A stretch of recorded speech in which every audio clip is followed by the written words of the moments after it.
story you are about to see is true. The names have been changed to protect the innocent.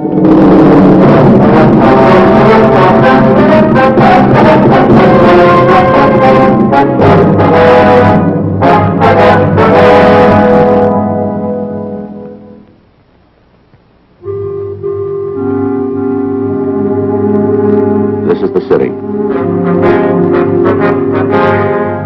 Los Angeles, California. I work here.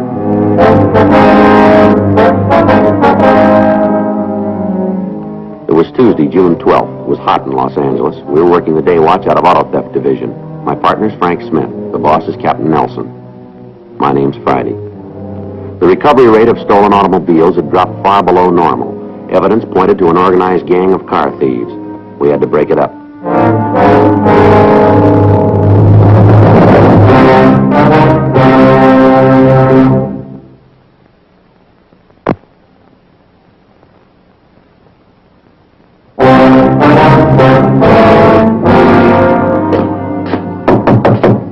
Yeah, who is it? Joe Friday. You alone, Joe? Just my partner. Anybody else? No, just us. Get in, quick! Can't be too careful. Why? What's the matter? Landlady. Oh? Yeah, she saw me doing the washing. She said she'd throw me out of here if she ever caught me at it again. Oh. You know, a high-class apartment would have an automatic washer. But not this old bat. Sure. It's going out pretty good. You want to see me about something, Joe? Yeah, just a couple of questions. I'm not in the fire, am I? Not with us. You still working at the garage? Night shift. And checking at 4. This got something to do with my job? Oh, we figured maybe you could give us a hand. That's a switch. What are you looking for? A lot of cars going someplace lately. We're trying to find out where and who's driving them. Thought maybe you might have heard a rumble. You got anything? Wouldn't do any good if it goes outside. Well, we won't open the door. There's supposed to be 3 people in on it. What do you know about them? 2 men and a woman. They say the 2 fellas are heavy. Any names? Nope, they're playing it close to the chest.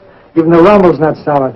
Uh-huh. A couple of days ago, I talked to a guy down at the garage. He was telling me about the operation, said it was big. Does he know the people? Well enough that he tried to get a piece of the action, but they're not cutting it up. Can we talk to this guy? I can't stop you, but I can't give you a hand either. What do you mean? Can't tell you where to find him. Does he come around the garage much? Once in a while, nothing regular. What's he do for a living? Drives, Oh? stock car races. Has he got a name? Everybody calls them tops, that's all I know about them. Did he give you any details on the operation? I didn't ask for them. I figure the less I know about deals like this, the less trouble I'll get into. Yeah. Any word on what they're doing with the cars? I didn't hear none. They turning up? No, not where we can find them. They're scoring pretty good, huh? Too good. What's the pattern? Well, the cars are taken in the early morning hours from in front of the owners' houses. Jumper wires? Probably. All late models. They don't touch anything that isn't fully equipped. Any special make? No. As long as the car has a radio and a heater, white sidewalls, they want it. Wonder where they're getting rid of them. You tell us. Out of the country, maybe. No, it doesn't figure, Whitey. We've had the border checked. San Diego's working on that.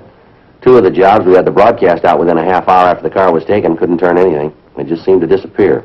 Well, they must have a big parking lot. You said the 2 men were heavy, huh? That's right. How'd you come up with that? The guy who told me the story. This fella Tops? Yeah. When he asked for a piece of the action, the roof fell in. What do you mean? Guy got real rough. Said there wasn't going to be any split. Mm-hmm. Showed Tops the gun, said if anything about the operation got out, he'd use it. Did you get a description of these men? No. Does Tops fella tell you where they hang out? Uh-uh. Okay, Whitey. If you hear from them again, let us know, will you? Sure. Call you at the office? If you would. Wish I could give you more. I'll nose around, see what I can pick up. We appreciate that. Might have something for you the next couple of days. Well, if you do, it'll put you way ahead. Huh? We've been on it 2 weeks now. We got nothing.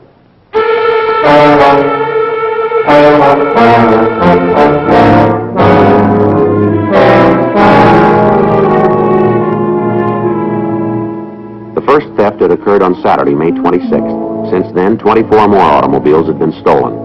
In each theft, the same MO occurred. Possible outlets for stolen cars had been kept under 24-hour surveillance. The stats office had made runs on each theft and the general MO. When the list was returned to us and checked, we were no closer to the suspects. Frank and I ran the name and the description of the man known as Tops through the moniker file. There was no record on such a person. 2 more days passed. Another car was stolen. People in the vicinity were questioned without result. Saturday, June 16th. Auto theft, Smith. Yeah. Oh, yeah. Can you hold him there? We'll be right out. Yeah, thanks. Joe. Whitey just called from the garage. What about? Tops. He just walked in. Frank and I left the police building and drove over to where Wilbur Evanston was employed. Whitey had told Frank on the phone that we could find Tops in the office at the rear of the garage. Your name Tops? Yeah, that's right. Police officers. What's this all about? Just want to talk to you, that's all. Well, I ain't done nothing. No reason to roust me around. You're not being rousted. What's your real name? Roger Grayson. What do you do for a living? When I can get a car, I race. Stock cars? Yeah. Where? Around, different tracks. You live here in L.A.? Some of the time. What do you do when you're not racing? I make a buck here and there. How? Oh, different jobs, you know, whatever I can pick up. You working now? No. Figure to go back east next week. Think I can line something up. Maybe you got a lot of time to kill, but I haven't. Why don't you tell me what this is all about so I can get out of here? You ever been arrested? Huh? You heard what I said. Have you ever been in jail? Yeah. What charge? They didn't make it stick. What was it? Grand theft. Auto or money? Auto. Did you do any time? I told you. They didn't make it stick. Where'd all this happen? Idaho. Was that your only arrest? A couple of times for bag. They hold you? No. Give me a floater. Come on, you guys are after something. What is it? Do you know anything about some car thefts around town lately? You'll have to look someplace else. Let's go downtown. Might be easier to talk there. All right, what do you guys want to know? Whatever you can tell us. Okay. I was in this bowling alley one night. 2 fellas came in, had this gal with them. Fellas were both kind of gassed. Uh-huh. Sat down next to me. We were just watching the games. They started talking. I heard one of them mention something about cars. Yeah. My ears stood up. It's like saying something about a new camera around a photographer. As soon as I hear the word cars, I start to listen. Uh-huh. They were having a beef. One of them said something about unloading right away. The other guy said they should wait for a while, dump them all at once. Yeah. Well, they stood there and argued for a while. Then one of them seen I was listening. He leaned over and said something to the other guy. Next thing I knew, I was surrounded. One on each side, leaning on me. Uh-huh. I didn't want any trouble. I could see these 2 guys had a pocket full of it. I went along with them. What happened? They asked me if I liked what I heard. What'd you say? I told them I didn't hear anything. Said I had very bad ears. Yeah. Well, they didn't believe it. Tried to push me around. Manager came over and they moved away. What happened then?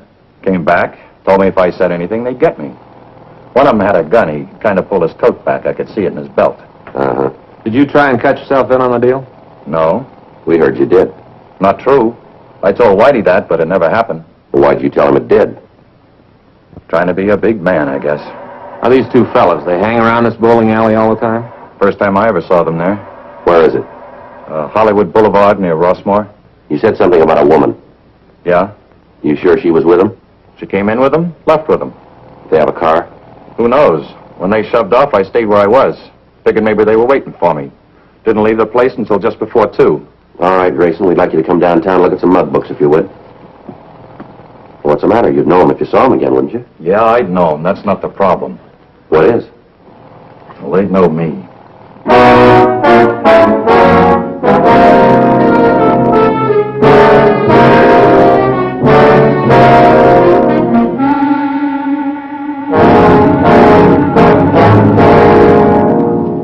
We took Roger Grayson down to the police building and had him check mug books. He was unable to identify the suspects. We ran his name through the record section and found that he'd had no arrests in the state of California. He was released. Local broadcasts on APBs were put out carrying the description of the suspects which Grayson had given us. Another week passed without result. Monday, June 25th, 2:31 p.m. Where do you live? Well, you should report to the Hollywood station. That's on Wilcox between Sunset and Santa Monica. 1358 North Wilcox. They'll be glad to take your report. Okay, thanks. What was that all about? Stolen bicycle. Kid left it in front of his house, came back, it was gone. Yeah. Yes, sir. I'd like to talk to someone about a car. Come right in. Thank you. Care to sit down? Yes, sir. Right here. This is Frank Smith. My name's Friday. How do you do? I'm Joel Pennant. All right, Mr. Pennant, what can we do for you? I think I bought a stolen car.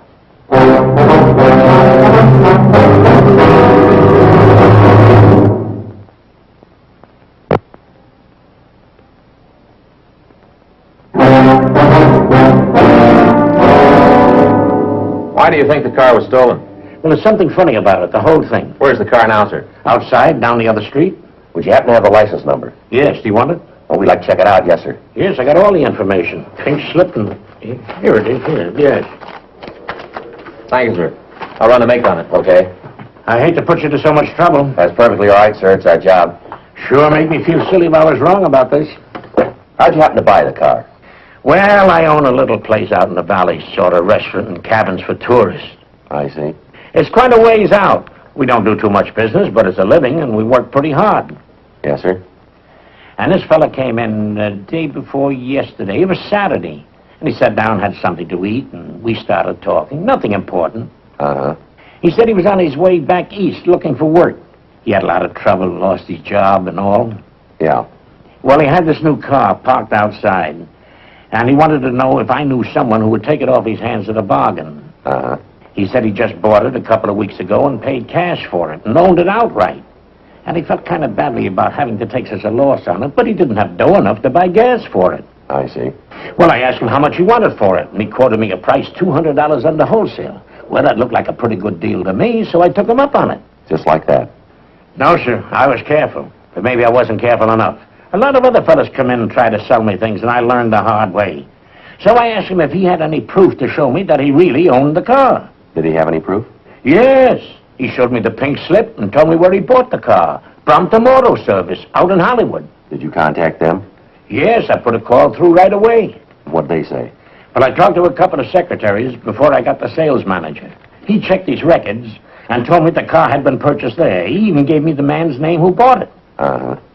It seemed like the guy was a square shooter, pink slip, where he bought the car. Everything looked on the up and up. Yes, sir. So I turned a check over to him, and he gave me the car right away. I asked him if I could give him a lift someplace, and he said no, he was going to hitch a ride, and that he would cash the check Monday. That would be today. Yeah. So I went down to the bank to make a deposit before the check cleared. Yeah. It already had the check. The bank told me it was cashed the minute they opened the doors. And that got me worried, him being so anxious to get the money right away. How about it? It's stolen, all right. I had a feeling. I checked the reports in the MO. Yeah. Sounds like the gang we're after. While the victim, Joel Pennant, looked through the mug books, Frank and I picked up the check the suspect had cashed. The name on the pink slip, Ralph Prescott, had been run through R&I. They had nothing on him. The check was sent to Larry Sloan in handwriting for analysis. There was no question that the pink slip was a phony. We checked the phone book for a listing on the Brompton Auto Service, but we found none. The victim had made a note of the phone number, and from it we were able to obtain the address where the telephone had been installed. It was a large office building on 7th Street. Frank and I talked to the superintendent, Mr. Tad J. Whitney. Al, this is where they were. Uh-huh. When did they move out, do you know? Well, sometime over the weekend. I'm not sure of the day. I'm off Saturday and Sunday. I see. How long they have the office? A couple of weeks. Said they wanted it for a month and paid it advance. Told me if things worked out, they'd take a lease. Yes, sir. Guess things didn't work out. Did they leave any forwarding address? No, not as far as I know. What can you tell us about them? Well, I talked to them a couple of times. They seemed nice enough. What kind of business were they in, did they say? Well, not in so many words. Said they were testing a new product and all their business would be on the phone. Did they pay for the office by check or cash? Cash. They use a name of any kind? I don't think I understand you. Well, did they call each other by name? Yeah, when they were looking the place over. Do you remember what names they used? Let me think a minute. Well, the way it comes to me now, one was called Wesley and the other was Ralph. No last names, though. No, I didn't hear them. What about the woman? Lerner. I remember that when they introduced her. Nicky Lerner. You haven't cleaned the office since they left. Well, no, we haven't gotten around to it yet. All right, fine. We'd like to have some men go over the place. Sure, I'll be glad to help any way I can. All right. Can you come downtown and look at some pictures for us? Of criminals? Well, of the possible suspects, yes. You mean to try to pick them out, huh? That's the idea. Well, will it take long? What I'm getting at is I don't have a car, and I usually take a bus home, and the buses don't run very often late in the evening. Well, we'll see that you get home, Mr. Whitney. Oh, no, I wouldn't want to put you to that trouble. It's pretty far out. No trouble at all. No, I'd rather you take me where I can get a bus. Whatever you say. Otherwise, I don't know what Emma would think. Might scare her half to death. How's that? If I was to come home in a police car.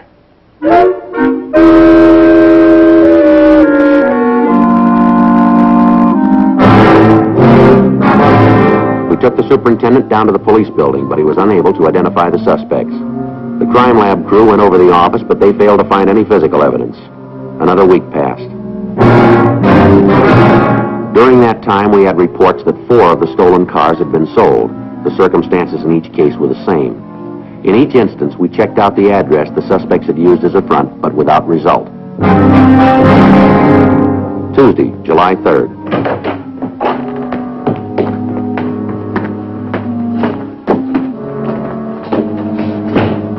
What are you doing tomorrow? What? 4th of July. Oh, that's right. We're having a picnic as soon as I get home from work. Well, it'll be a little late to start out, won't it? We're not going anyplace. I thought you said you were having a picnic. We eat in the backyard. Oh. Every year since I can remember, we've had a 4th of July picnic. As soon as it gets dark, we shoot off fireworks. Fountains and sparklers and stuff. You and I'll set them off. Well, that'll be nice. Safer for the kids that way. Oh, it's Friday. Yeah? Uh-huh. Oh, you did? Sure. Yeah, it'd be worth checking anyway. You bring him over here? Okay, fine. Yeah, thanks a lot. Mott over in forgery. They just picked up a printer. He's been cashing a lot of phony checks. Yeah. They checked his plant. Yeah. Found a stack of phony pink slips. Sergeant Hal Mott brought the suspect in. He told us that the man's name was Harry Larwell and that he'd been arrested on suspicion of forgery. When Mott and his partner searched the man's home, they'd found a printing press which the suspect had used for printing fraudulent checks. Frank and I took the suspect to an interrogation room. Under questioning, he admitted the check forgeries, but he denied any knowledge of the automobile registration slips. You printed them, didn't you, Larwell? Whoa. Well, did you or didn't you? I guess so. Don't you know? Yeah, I printed them. Who for? Nobody. Oh, come off it, Larwell. Honest, I just did it for kicks, for practice. Uh-huh. You think that story will hold up in court? Well, that's the truth. Sure it is. Look, I copped out to the forgery rap. What more do you We want? want to know about those pink slips. I told you I was just working out. For practice. That's right. How many forgery counts they got you on? I don't know for sure. Take a stab at it. 10 or 12, I guess. You know how much that'll add up to? Not for certain. You can do 1 to 14 on each count. I'm still young. They can make them run consecutively. Now, come on, Larwell. Why'd you print the slips? Well, suppose I tell you, then what? That's not up to us. The judge will find out, won't he? We'll put it down that way. Well, a couple of guys I know. I did it for them. What guys? Wes and Ralph. Go on. It was their idea. They offered me a deal. $1,000 for 100 slips. Well, I needed the money. Yeah. After I made them up, Ralph said they only wanted 45 of them. We got into a beef about it. He won. What do you mean? I gave him 45 pinks. He gave me $500. You know where these fellas live? I couldn't pin it down to a street and number. You've got an idea. Apartment someplace out in Hollywood. The girl lived there, too? You mean Mickey? That's right. Sure. She's Ralph's wife. Must be with him. When'd you see him last? Yesterday. What about? Ralph called me on the phone. Wanted to set up a meeting. Uh-huh. We had a cup of coffee together. All 3 of you? Just Ralph and Wes. What'd they want? The rest of the pink slips. Said things were going so well they could use them all. Did you make a deal? Yeah, I was supposed to deliver the slips this morning. Your friends kind of interrupted me. Where were you going to meet him? Drugstore on Sunset. Corner of Oakwood and Sunset. What time? About 9:30. Guess I'm not going to make it. Well, they won't be disappointed. Huh? We'll take your place.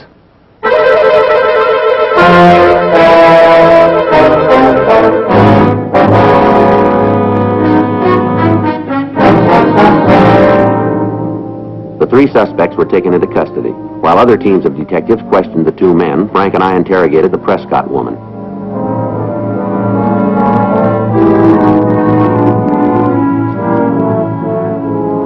All right if I smoke? Sorry with us. Thanks. You ready to tell us about him, Miss Prescott? Anything you want to know? All right, let's start with the stolen cars. I'm afraid I'm going to need an ashtray. Right in front of you. The police think of everything, don't they? We try. Now about the cars. Is that what Ralph's been up to? It wouldn't surprise me. I'll bet it wouldn't. I never really trusted him, Wes either, for that matter. Mm-hmm. Of course, they never told me a thing about it. Oh, sure.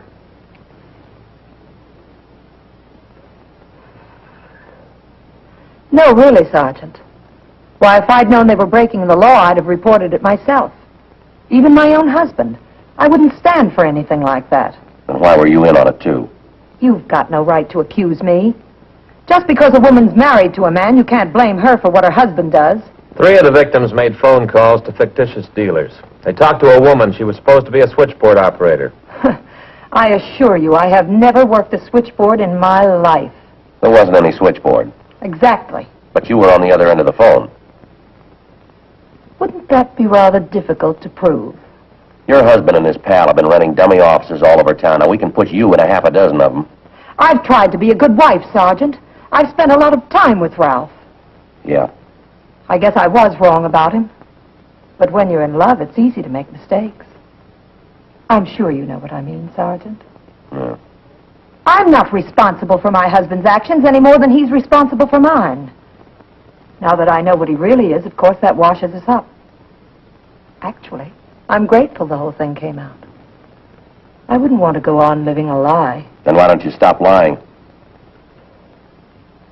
I'd get angry if I thought you were serious.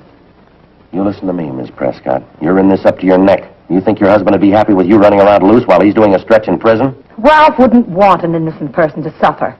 Least of all me. And I'm sure the police feel the same way. Don't you, Sergeant? What about Wes Bolton? What about Wes? You think he's going to deal you out, too? He might. You got them both on your side, is that it? Everybody's on my side, Sergeant. Not quite. Oh, come on now. I'm not so bad. I don't mean to brag, but I've always been a popular girl. People take to me. I don't know why, but they just do. Even you. I'll bet you could like me if you'd give yourself half a chance. Could I? Sure. Why don't you relax? What have you got to lose? Ralph will be out of circulation for quite a while. Yeah. Well, then. So will you.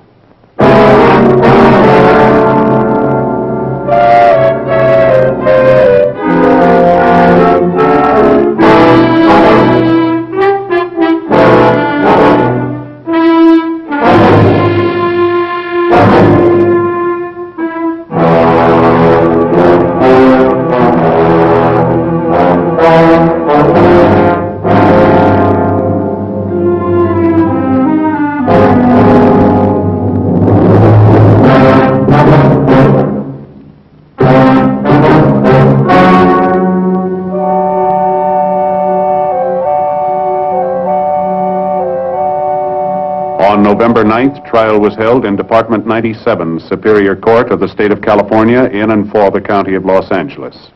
In a moment, the results of that trial.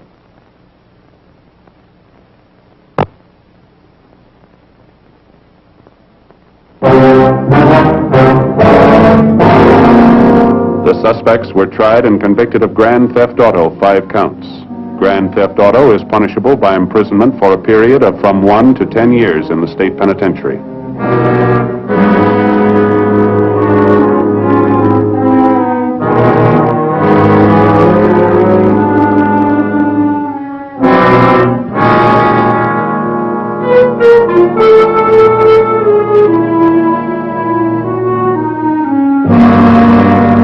Francis Larwell was tried and convicted of forgery, 8 counts. He is now serving his term in the state penitentiary, San Quentin, California.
Tuesday, June 12th. It was hot in Los Angeles. We were working the day watch out of Auto Theft Division.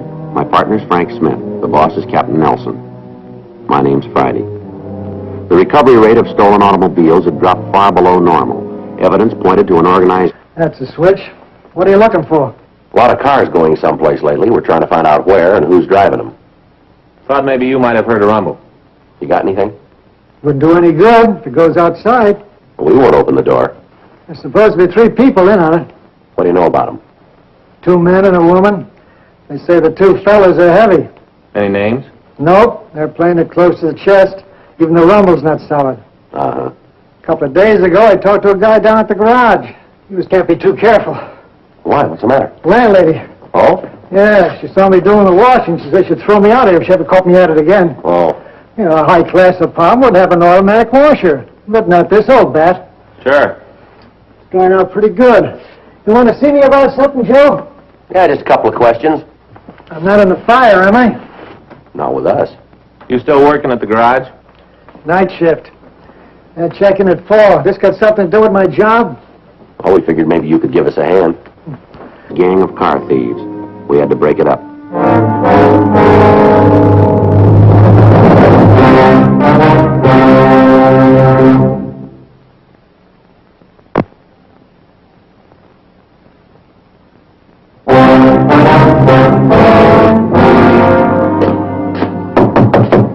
Yeah? Who is it? Joe Friday.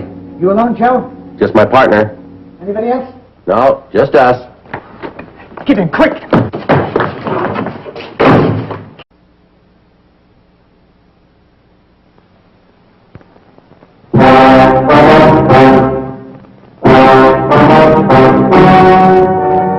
Ladies and gentlemen, the story you are about to see is true. The names have been changed to protect the innocent.